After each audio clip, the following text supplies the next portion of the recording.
Saya kira maaf Mas Ujang, Abang Ujang Bustami, kekuatan kesaktian beliau, karomah beliau itu sesuatu yang dititipkan oleh Allah kepada beliau. Itu sebetulnya bukan hanya dari kekuatan sholawat saja, banyak amalan-amalan yang diamalkan oleh beliau dari gurunya bersanad, entah itu hizib, entah itu amalan-amalan apa saja yang sudah dilatih oleh beliau. Bahasa Arabnya sudah diriyadhoi, bahasa Jawa wis ditirakati sama beliau itu, digembleng ya.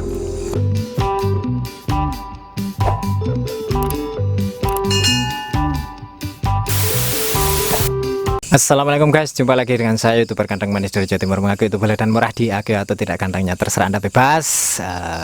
Kebetulan malam ini malam spesial bagi saya karena saya berkunjung ke pondok pesantren As-Sayyidah Fatimah. Dan kebetulan kali ini saya bersama Ustadz Nuril, pengasuh pondok pesantren As-Sayyidah Fatimah, dan kita di sini mau membahas tentang kesaktian Ujang Bustami yang fenomenal di YouTube ya.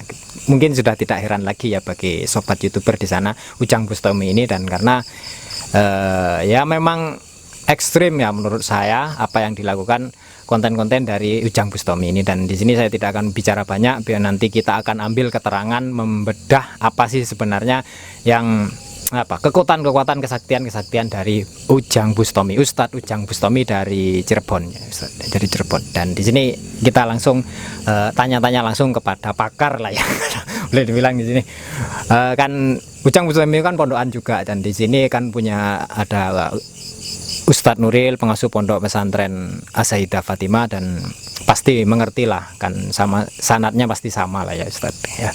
Jadi di sini gini Ustadz,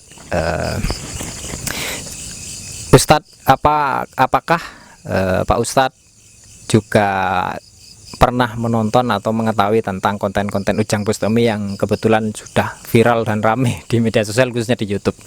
Monggo Pak Ustadz. Ujang Bustami ya, pernah nonton beberapa kali. Memang Masya Allah, tujuannya itu memang ya membongkar rahasia kekuatan dukun-dukun atau paranormal, atau kira-kira mungkin dianggap orang yang di luar syariah, mungkin pengobatan yang di luar syariat, atau praktisi-praktisi apa mungkin itu yang oleh Ujang Bustami itu datang ke sana. Tahu. Jadi begini Ustadz, kebetulan kan banyak rasa penasaran yang yang terselip di pikiran banyak orang ya, karena setiap kali ada sesuatu yang rame viral pasti diteliti oleh sobat YouTuber ya, tidak dicerna secara langsung ya. Karena gini, saya sering melihat konten-konten Ujang Bustami itu berhadapan-hadapan dengan dukun-dukun santet ya, yang ekstrim sekali, dan itu menurut saya apalagi di Jawa Timur ya pasti itu resikonya sangat gede sekali ya bagi Pak Ustadz Ujang Bustami, dan berani sekali. Begini Ustadz, itu kesaktian apa sih sebenarnya karena yang dimiliki oleh Ujang Bustami ini, sehingga seringkali kan kita lihat Pak Ustadz Ujang Bustami ini di depan ketika berhadapan-hadapan ya, membaca sholawat, tiba-tiba gerudak-geruduk lawannya ini, sang pemilik santet ini tepar dan kalah kayak gitu ya. Saya ya sering berhalusinasi membayangkan yang perbandingan antara kalau ini di dukun di Jawa Timur, dukun di Jawa Barat kayak gitu nanti. Dan di sini saya mohon penjelasan dari Pak Ustadz, barangkali nanti ada pemecah bagi kami ini yang ya boleh dibilang orang di bawah ini, agar apa sih sebenarnya kok setiap kali sholawat sakti sholawat yang kesaktiannya Ujang Bustami itu dari apa? Ya, monggo Ustaz. Jadi mengenai kesaktian Ujang Bustami, kenapa baru sekali dibaca sholawat Allahumma sholli ala Muhammad, langsung yang dihadapi itu langsung tepar seperti itu. Saya kira maaf Mas Ujang, Abang Ujang Bustami, kekuatan kesaktian beliau, karomah beliau itu sesuatu yang dititipkan oleh Allah kepada beliau. Itu sebetulnya bukan hanya dari kekuatan sholawat saja, banyak Banyak amalan-amalan yang diamalkan oleh beliau dari gurunya bersanad, entah itu hizib, entah itu amalan-amalan apa saja yang sudah dilatih oleh beliau. Bahasa Arabnya sudah diriyadhoi. Apa bahasa Jawa wis ditirakati sama beliau itu. Digembleng ya. Sehingga beliau itu menjadi orang yang anggaplah sakti seperti itu. Ya bukan anggap, memang sakti, punya kelebihan seperti itu ya. Kalau misalkan beliau mengelak, oh enggak, kekuatan saya itu misalkan ya hanya dari sholawat, saya nggak pernah ngamalkan apa-apa misalkan. Oke. Apakah bisa memang sholawat itu bisa menjadi penghancur santet, penghancur apa namanya sihir ya, apa atau pelet apa saja? Jadi begini, sholawat ampuh untuk apa saja, asalkan dilatih lebih dahulu, dilatih dengan niat tertentu. Kalau misalkan sholawat, Mas Sahi baca sholawat untuk bayar hutang, ya sudah, yang tembus bayar hutang, seperti itu. Yang tembus bayar hutang, niat yang pertama. Menjadi Ujang Bustami ini niatnya memang untuk ingin menjadi penghancur santet atau melawan santet, seperti itu. Dia baca sholawat ya, baca sholawat sampai sudah punya energi sholawat di dalam dirinya, mendapatkan syafaat Rasulullah, mendapatkan rahasia-rahasia atau nur sholawat dalam dirinya, sehingga dengan kekuatan sholawat yang sudah dilatih itu beliau mendapatkan kekuatan, kelebihan dari Allah untuk dapat melawan dukun-dukun atau sihir apa saja sekaligus seperti itu.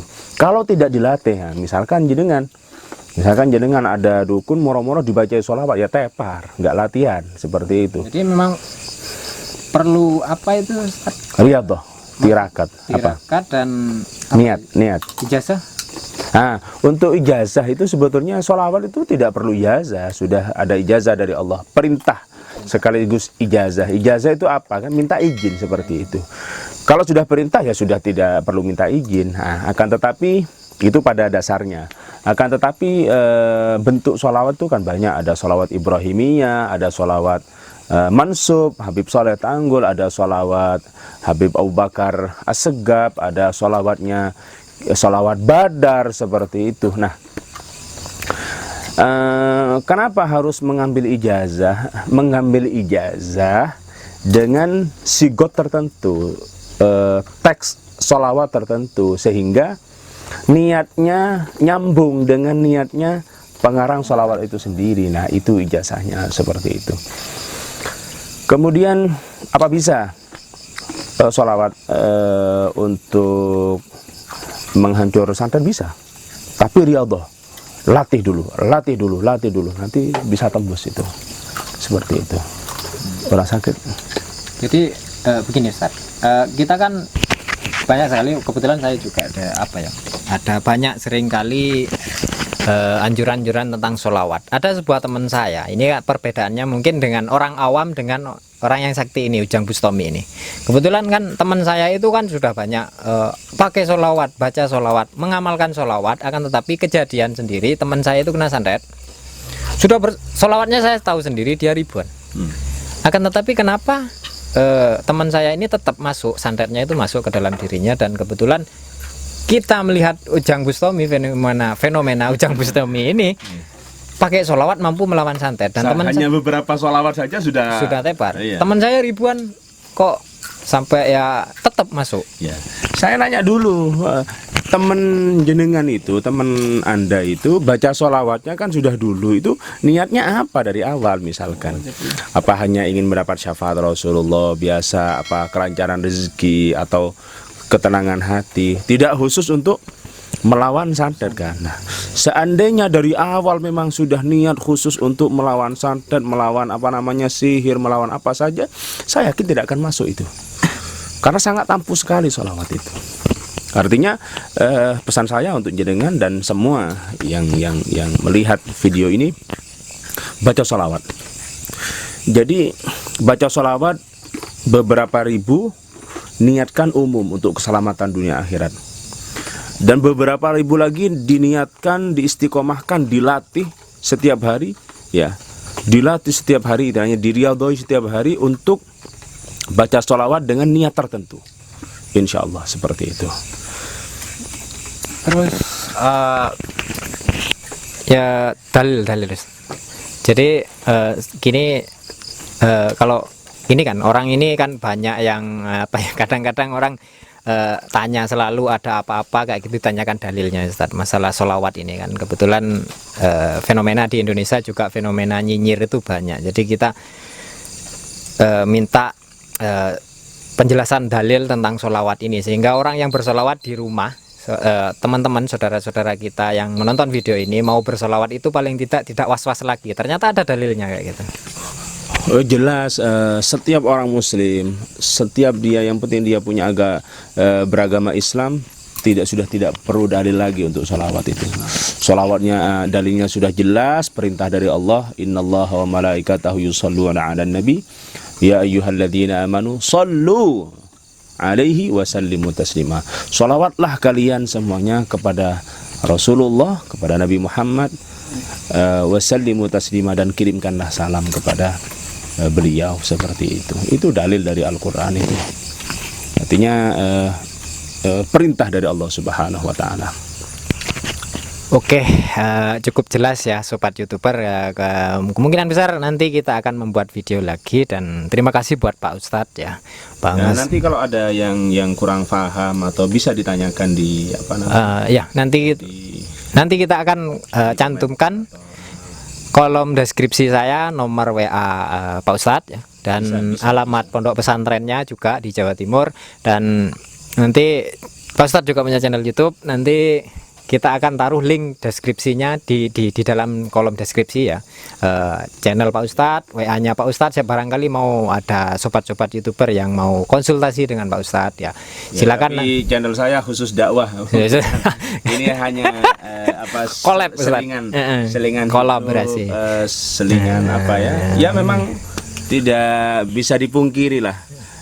Ilmu hikmah itu ada, dan sharing lah kita. Sharing. Bisa saya bersedia kalau misalkan ada yang mau menghubungi saya untuk apa saja, monggo.